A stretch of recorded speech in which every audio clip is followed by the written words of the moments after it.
morning. This is Ira Gorlick, and it's November 28th. I am going to go over the learning community architecture. I've done a lot of work on this, and I want to update what I'm doing. And the way I'm doing this, it seems to I seem to like, is that I am going to be reading the web page. So if we go back to our website, let me go to the home here. This is the home. And if you see there's a button here, it's called What is the Learning Community? Or we can scroll down and we see Learning Community Architecture. Just click on that. And this way what you can do is you could read along with me going through this. Now you could stop the video at any time and do the reading. You can just listen to the video and not do the reading. You know, my recommendation is that you follow along, put this on another screen, listen to it, and then read along with it. And where there's something interesting that you want to stop and explore further or go off on a tangent, you should do that. I'm going to talk a little more about that, how to do that later in the video, but essentially what I'm doing is providing a guideline here. So let me start with what's actionable on this page. And this is something new I'm going to be adding a lot to. And that is, whenever you do an activity, you should be asking yourself, what's actionable about this activity? Why am I doing this? What is my intent in doing this? And so what I try to do is describe what my intent is in putting this together, and hopefully it would be your intent. So what's actionable on this page is to understand the key foundational elements, that's right here, of a learning community, which is focusing, filtering, dynamic course updates, and learning communication codes. Now I'm going to describe each one in detail, but that is what is actionable. I want you to understand these four key foundational elements. I also would like to, from an actionable standpoint, and I do it whenever I do it, is apply this learning approach to your life or the lives of your family, friends, and coworkers. So not only do I want to understand it, but I want to make it actionable. I want, okay, what am I going to do with it? How am I going to apply this? I then, on the page, provide the links to other pages. Because this is a very detailed analysis, you can't do it all in one page, obviously. So I've provided the links to the other pages here, and I'll go over each one of those individually. So in order to make something actionable, the first thing you have to ask is, why even do this? So the question is, why do we need learning communities? I think we need learning communities because of all the information that's available to us is significantly different than in the old days. In the old days, inquisitive minds like Ben Franklin and Isaac Newton before him could conceivably have read all the important books on a particular subject. That is impossible today. There is just too much information within easy reach of everyone. I've read that 2.5 exabytes, that's 2.5 billion gigabytes of data, was generated every day in 2012. And about 75% of that data is unstructured, coming from sources such as text, voice, and video. Now let me go off on a tangent here for a second, because what's important here that I'm going to talk about is the difference between data, facts, and conclusions. So what I've presented is, at this point, data. I've made the statement that Ben Franklin, or in the old days, these people could have read all the important books on a subject. I've also said that there are 2.5 exabytes of data generated every day in 2012, and about 75% of that data is unstructured, coming from sources such as text, voice, and video. Are those facts? I'm presenting them as facts, but we don't know that they're facts. I'm presenting them that way.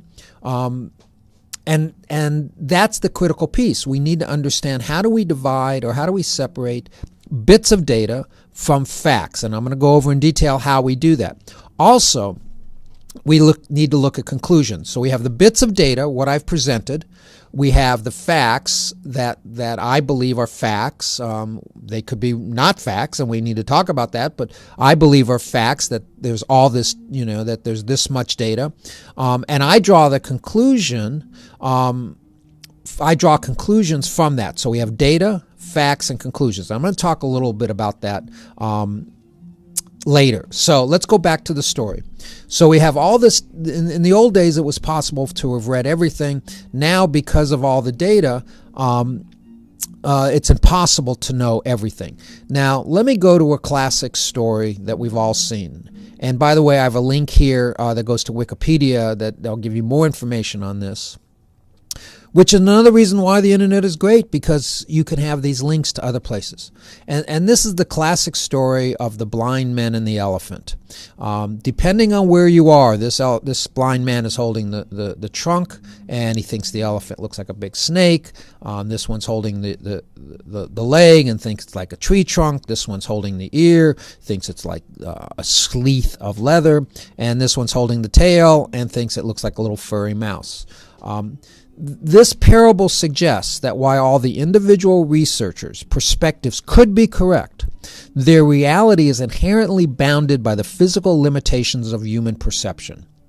In other words, one can actually experience truth, but that experience of truth does not rule out other truths. And this is absolutely critical on any number of different levels, which we're going to talk about. I have some quotes here that I like. We have to remember that what we observe is not nature in itself, but nature exposed to our method of questioning. That's Werner Heisenberg.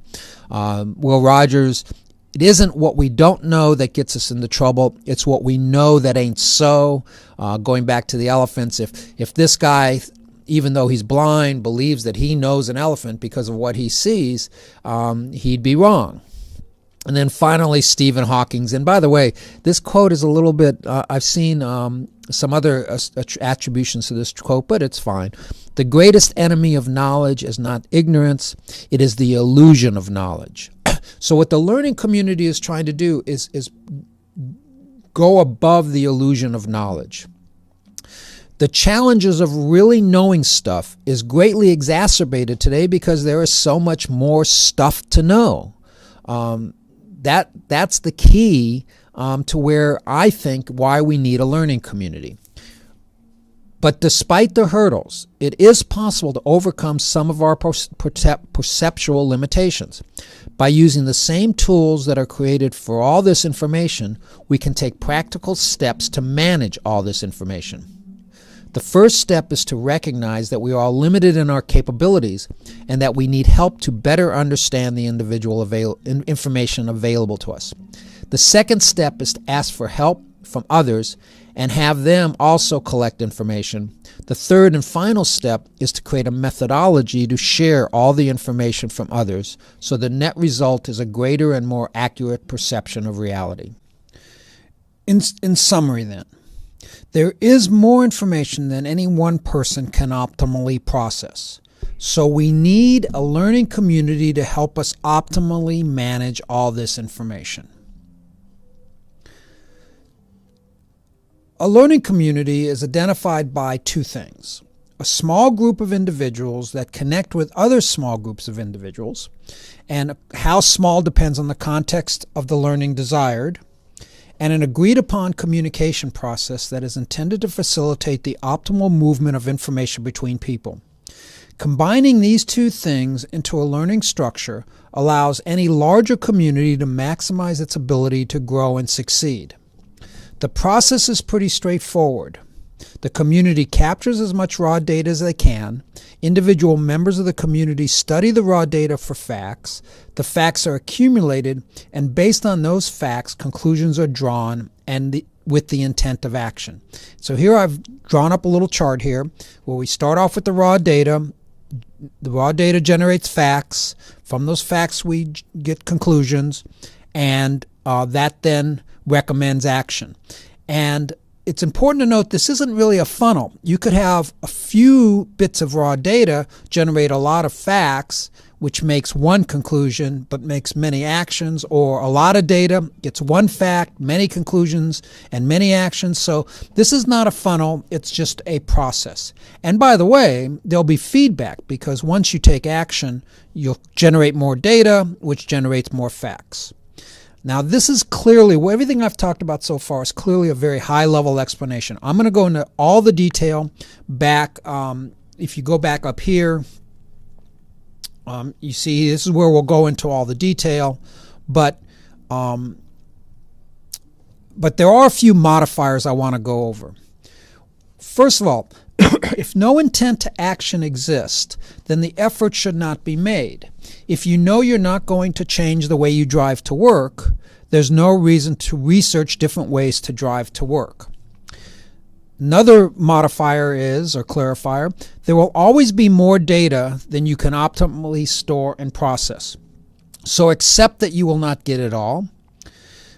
Another one is data is objective.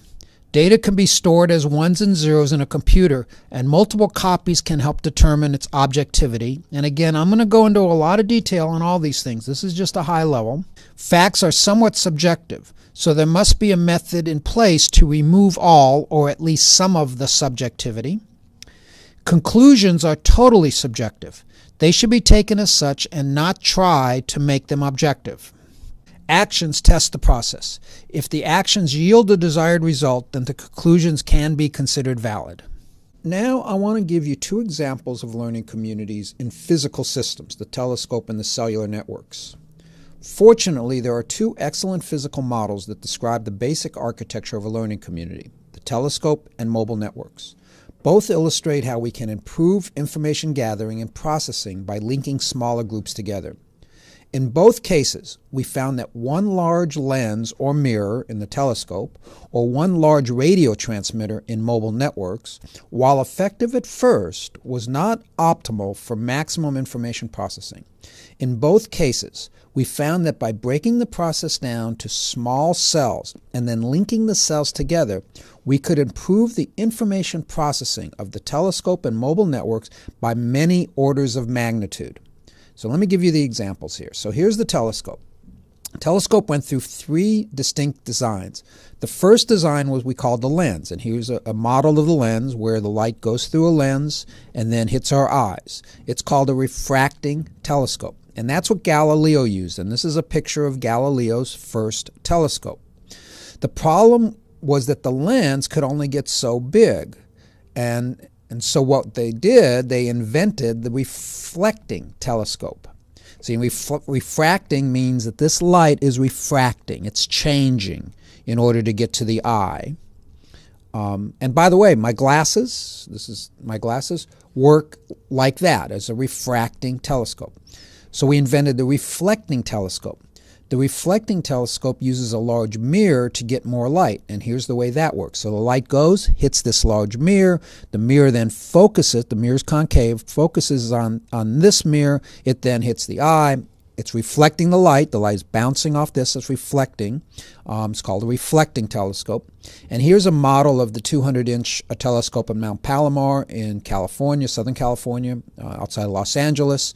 And it got really big. And this, by the way, is where Hubble discovered some of the major things that he discovered about the universe expanding and so on. But even that wasn't good enough, because as the lens-based telescope, the mirror could only get so big. So the next development was to break one large mirror, no pun intended, into smaller mirrors and network them together. This same architecture is used in the telescope mirror at Keck Observatory in Hawaii. The Keck mirror is a lot of individual network mirrors, and here's a picture of the Keck Observatory. Here's a diagram and how they're linked together. All right, the other example is cellular networks.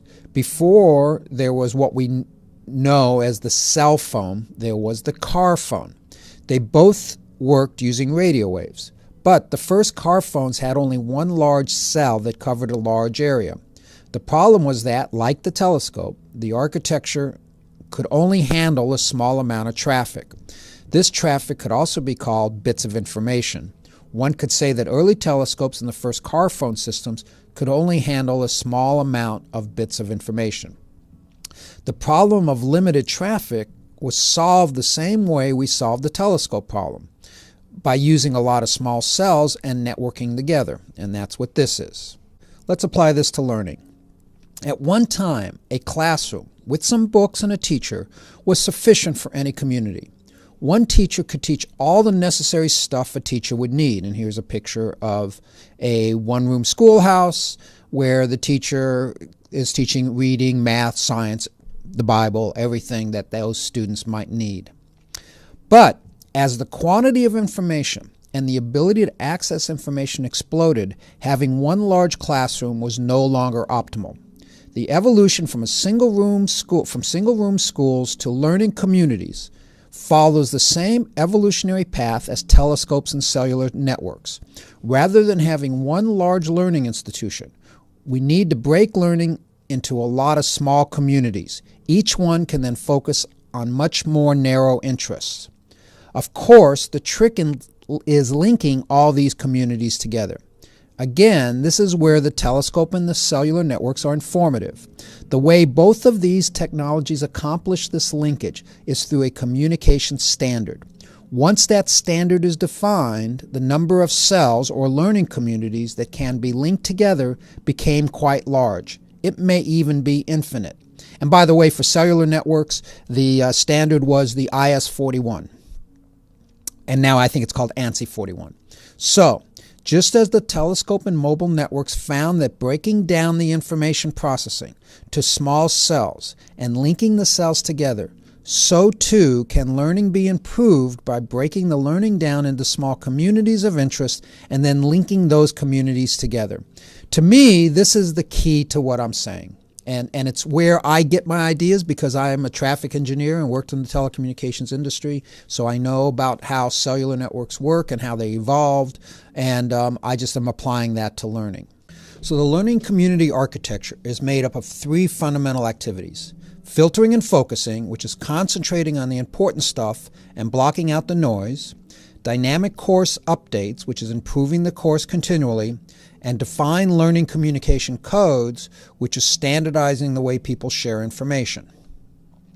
While traditional education uses these same activities, it is the use of 21st century electronic tools that sets the learning community apart from traditional educational structures. Using 21st century tools allows the community to implement this new educational paradigm. And I provided a link here to a post I wrote on 5 reasons why education should and can be different today. Let me go into a little more detail here. And again, I'm going to go into a lot of detail in other pages, but this is just an overview. So filtering and focusing help us sift through all the educational information to find the nuggets of actionable information. Much like a miner filters and focuses the mining efforts to create a new end product, filtering and focusing information helps the learner create new learning. And here I've given just a little model: a gold miner finding the gold nuggets and then manufacturing the ring. Education is just like that. There's all this data, but you have to mine it, you have to refine it, and then you have to manufacture it. Dynamic course updates is the process where the benefits of filtering and focusing are stored and paid forward to the next class by updating the course real time as each learner contributes to the class. In the past, a class would be created and taught to successive classes virtually unchanged. Any learning that might have occurred is lost the moment that learner leaves the class. And I've been teaching for 30 years, and this is the way it's always been. I have a class, and I teach it, and the students take the class and take the test, and then it's gone.